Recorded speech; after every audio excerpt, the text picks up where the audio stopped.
Well, like a lot of diabetics, when you have an insulin reaction, you can get a little irritable.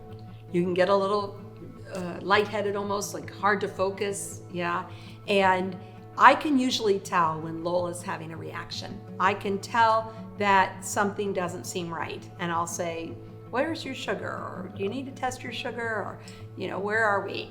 And most of the time, Lowell recognizes, you recognize you're in a reaction is sooner probably than I see it. One of the great things Nancy mentioned earlier is the pump.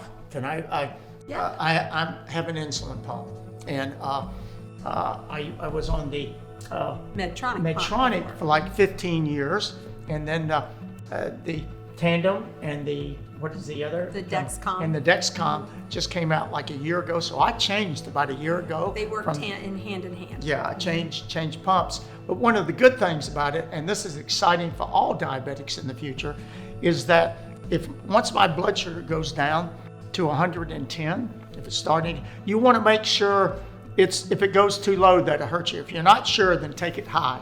That's not as, but it's when it goes low that'll hurt you most of the time. But at 110, my pump will vibrate a little bit, and it'll make a noise and let me know, okay, you're at 110. And then at like 90, if I go down to 90, this pump automatically, all by itself, shuts down on the amount of insulin going into my body. The pump continuously is putting a small amount of insulin in you. And if I'm going too low, this pump, I do nothing, it shuts off. It'll shut off. And the other thing is if it goes too high, once it hits like 180, it vibrates and lets me know that it's higher than 180. If it goes to 200, it will increase my insulin automatically. I touch nothing. The exciting thing about that for diabetics, that's only come out in the last 3 years, something like that, if I had to guess. Yeah, pretty recently. And as a diabetic, I spent all those years of my life taking 2 to 3 shots a day, having a hard time keeping it under control and everything. But the technology today is so much easier on diabetics. The problem that you have is the pump that we have right now costs, when we bought it like several years ago, it was like $7,500. And the crazy thing is there are a lot of diabetics out there that can't afford that. And through the Lohman Diabetes Center and that type of thing, we're trying to change that a little bit.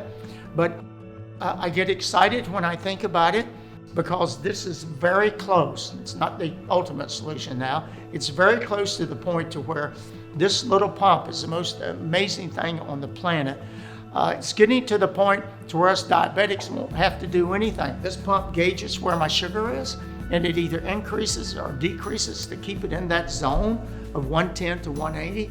Basically, in the future, I see a day coming where, as a diabetic, all you'll have to do is add insulin, every 4 or 5 days, when it runs out in your pump. And that is so exciting compared to 30 and 40 years ago. If you were a diabetic, it was a day-to-day grind. It is so much easier today. It's amazing. But it's not a perfect science. We've definitely had a lot of stories that we could share of moments in time where we've been under stress. Is that a good way to say it? Yeah.